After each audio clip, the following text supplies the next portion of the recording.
the Trump loyalty thing is played out. You were supposed to be the free speech enthusiast, blanking us on Jeffrey Epstein, but responding to like a kid that gets shoved by a girl on a college campus who's basically like wearing an IDF shirt asking for it. Ben Shapiro and people like that are going, when did you guys spend any time attacking Mamdani? Not once. Hey, look, you guys made the whole argument. You've never visited Israel. You picked the argument that he was right on. You won't even pledge to be a genocidal demon. I actually kind of like that about him. They were like, tell them to vote against Mamdani. The swamp, the Loch Ness swamp monster come up and swallow the MAGA party. Actually, who is the Loch Ness monster? I think it's Israel.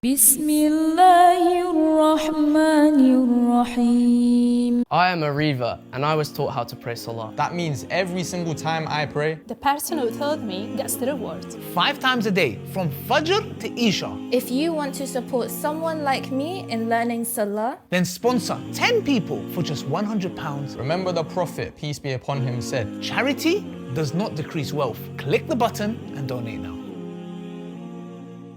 Assalamu alaikum, brothers and sisters. If you're watching this video and it's Salah time, please pause it and go pray and come back when you're done. Please check out the description section of this video to support the channel. I just saw a brand new collab on Dave Smith's platform where he hosted Candace Owens. What was particularly interesting about this segment was how both Dave and Candace, two former Donald Trump supporters, spoke about how the new mayor of New York, Zohran Mamdani, is a better choice of politician than Trump. Despite Mamdani being on the opposite side of the political spectrum, Candace and Dave reasoned that unlike Mamdani, Trump being completely compromised by Israel along with him covering up the Epstein scandal is why they no longer support him. Let's watch the first clip.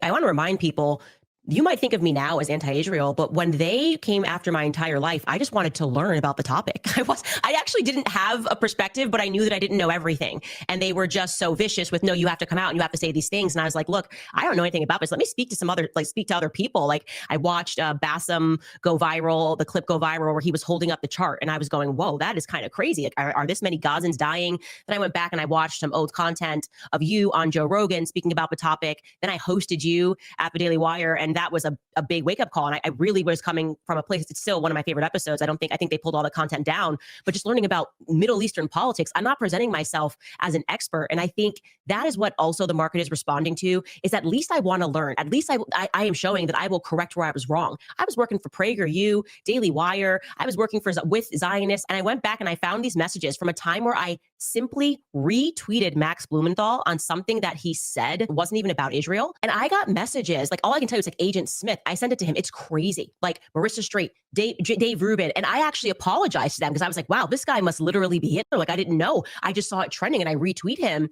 That's what kind of goes on behind the scenes. Like they are actually presenting themselves as free speech thinkers. And then they put pressure on people and tell them, hey, even listening or retweeting Max Blumenthal, you may not know it. And they told me this, he's an anti-Semite, like he's a committed anti-Semite. It's a different time now. And that sort of, we're going to tell you what to think and you're going to like it, is not like, people aren't buying it anymore. It's not like it went from like, Candace is great. She's been heroic on all these issues. We really disagree with her on this one. It went, all of that's gone in one day. You go from being like our favorite person who we champion, who we put billboards up on, to you are the most vicious, evil human being in the world, for saying, you know, I just had some babies and I'm seeing this mom holding her dead babies. And I'm thinking to myself like, oh my God, what would it be like to hold your dead baby? Jeez, that's horrible. Like that's enough to make, and just people seeing that, like can't pretend they're not seeing what they're watching.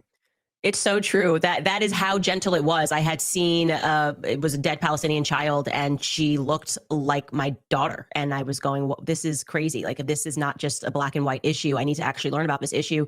And as soon as you express a feeling, I describe it very much. It is a psychological operation that is meant to break you. The attack they always do is they kind of try to make it seem like you're going crazy. That's the wildest part to me, is reading back the messages and they're like, oh, like, you know, like we're your friend. They always come at you as a friend. Like, I care about you. Like, are you okay, Dave? I saw you wrote that tweet about like, you know, that Palestinian child, and you said it looks sad. Like, are you okay? I'm your friend. Like, you know, you can always call me.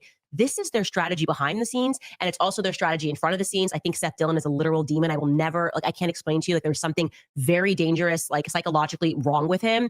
This is how they behave. And it's important for people to see that. I'm obviously, at the time it wasn't fun to go through it, but I am ever resilient, and people now know that it can be done. You can survive it, and people will be with you. Even if it's not immediately, they'll start to wake up. Candace detailed how just looking into the Israeli regime's historic corruption resulted in a full-scale attack against her from Zionist double agents in the conservative space, who she thought were her colleagues and friends. As she said, she decided to do her research after being shocked by the statistics detailing the death toll in Gaza at the beginning of the genocide 2 years ago. I respect that Candace is humble enough to admit that previously she was misinformed about the Israel situation and was courageous enough to side with the truth, even if it means she is faced with extreme backlash from nasty pro-Israel propagandists. Dave also called out the depravity of these low-life Zionist grifters for double-crossing Candace simply because she was against Palestinian children being murdered by the IDF. Like Candace said, her being attacked for expressing concern for Palestinian children that resemble her own kids exposes Zionism as being a demonic ideology that puts political ambitions above the lives of innocent children. Let's watch the next clip. I don't know what's around the corner, but I do know that my platform is not yours. Okay. My platform belongs to the truth, left and right. Okay. And so it was just incredible to me. They were like, and not even that, they were like, get out people and tell them to vote against Mamdani and to like, get behind Israel. Okay. If you want to do that, that's your thing. But I'm telling you, I'm not doing anything. By the way, it wasn't because of Nick Fuentes and, Tucker Carlson sitting down that MAGA got splintered. It got splintered when you said Epstein who? That's it. Literally for me on my show, when I said, okay, what is this? Did the Loch Ness swamp monster come up and swallow the MAGA party? Actually, who is the Loch Ness monster? I think it's Israel. Okay. I think it's Israel, actually. That's a good point. You're absolutely right that it really was the Epstein thing, because a lot of people who support Donald Trump, they supported him. They voted for him. If you asked them, they'd probably still say, do you support Donald Trump? Yeah. But the energy and the loyalty and the enthusiasm were just tremendously degraded by him. It's the whole political raison d'etre of Donald Trump was to drain the swamp. And this is the swampiest of the swamp, a pedophile ring connected to government and foreign intelligence. Like, come on. The Trump loyalty thing is played out. They are public servants. They work for us. I'm loyal to God. Yeah, I'm loyal to God. I'm loyal to my wife. I'm loyal to my friends. I'm not loyal to an administration. Yep. And to your point, it's like, this is not, and JD Vance or whoever it is not going to have that type of loyalty from a lot of us either. Like, you got to deliver on what we want. Like, and what we want is not bombing Iran and threatening to overthrow Venezuela. We didn't want war, and we were totally fine. Like the pro-Israel, he's always been pro-Israel, but it wasn't a relevant topic in the way that it is today. Like, are you going to stand up when Bibi Netanyahu says that he immediately wants your bombers to go take out, and like you just go do it? That seems pretty corrupt to us. Like the way that Bibi Netanyahu is just on camera being like, "We're going to take over. I need this deal to go through with TikTok. And you're not saying anything. You were supposed to be the free speech enthusiast, and you're going after college kids. You got Pam Bondi, who's like blanking us on Jeffrey Epstein, but responding to like a kid that gets shoved by a girl on a college campus. He's wearing an IDF. So he's basically like wearing an IDF shirt, asking for it, and a girl gives him a little shove, and it requires Randy Fine and Pam Bondi to respond within minutes. You can't figure out the Epstein thing, but we've got like literally an Amber Alert. The feds are like able to answer quick. Like, I'm sorry, this is a joke. This is not what I voted for. As Mamdani wins, and Ben Shapiro, people like that are going, when did you guys spend any time attacking Mamdani? And it's like, not once. Hey, look, I would love in a way to argue with a communist who wants to be mayor of New York City. It's like the problem is that you guys made the whole argument. You've never visited Israel. And then you go, oh, you picked the argument that he was right on. That he was strongest on, was rejecting all of this. Oh, sorry, you won't even pledge to be a genocidal demon like us. Like, yeah, okay, well, I actually kind of like that about him. The point is, like, we really are in a moment here where it's like, do you guys want the socialists to win? Or do you want to keep fighting wars for Israel? Your choice is preserve liberty in the United States of America or fight Israel's wars.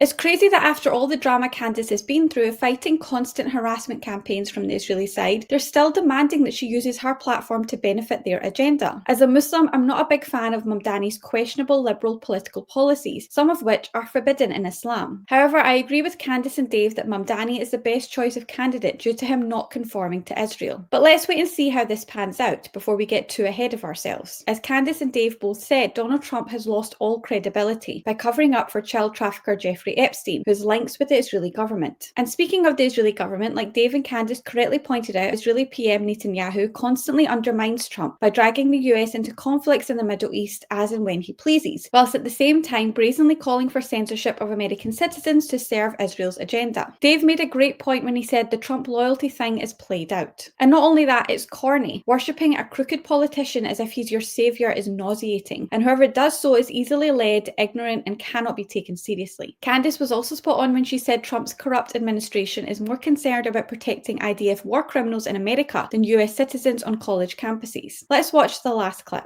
Israel, if you launch a war in Gaza and you don't have a plan for how to protect the civilians there, then you're responsible for their death. Like that, it doesn't matter in a sense whether you shot him in the head. And likewise to Donald Trump, it's like whether you even know about any of this or not, you're still doing it. You've allowed your administration to be taken over by these guys. Now, look, I mean, I don't even think, to use an example about me, right? Like, I don't think that Donald Trump watched my debate with Douglas Murray and then decided to promote Douglas Murray's book the next day. But somebody who's got access to Donald Trump's Twitter or whatever decided to the next day promote this book after it was like this.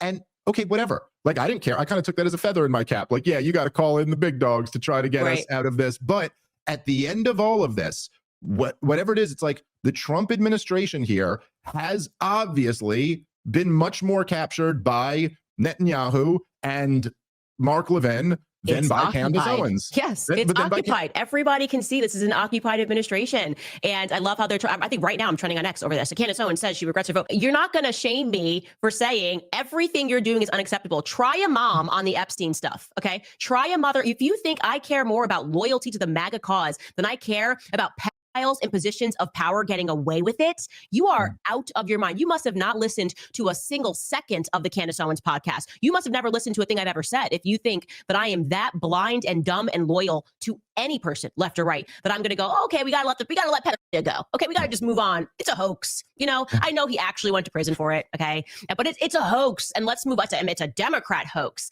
I mean, it's so insulting. And you are correct that you know that some of these things are coming from people around him, like immediately tweeting out. It's so disrespectful. We don't even know, who's in control, but we know it's not Trump. So this is effectively like the Biden administration, but totally actually worse because Trump has his wits about him, because Trump doesn't have dementia, because Trump is actually sharp and he is aware and he is still occupied and somebody else is calling the shots. And I just say to people, what you can do is you can control your own household. Like, I would never allow my sons to sign up for the military when the decisions are made in Tel Aviv of whether or not they're going to die. So all this rah-rah pro-American, no, it's not. It hasn't been pro-American in a very long time. We see that. We saw that recently. And the reality is they need America because they don't have enough bodies. They have enough corruption. They have enough evil. They don't have enough bodies. And this is why they're trying to commit you to their cause ideologically, because you are the slaves that are supposed to go over and die, when they drop bombs and say that they're spreading democracy, but they're actually in Afghanistan having people guard the poppy seeds so that they can cause the opioid crisis, right? Like, you're fighting for the Sackler family. You're not fighting because you're up against the Taliban. All that's nonsense. And people are waking up to that. This is all the Matrix. Attack it where you can in your own household. And they don't even know what to do. They're scrambling. You hear it now. They've never been more wordless in their demands for cancellation. And it's because an animal backed into a corner fights the hardest. Keep talking about Israel. Keep talking about Tel Aviv. Keep talking about Bibi Netanyahu. Keep talking about homeschooling. Keep talking about the military-industrial complex, and we will win. They are at the beginning of the end of their domination over American minds.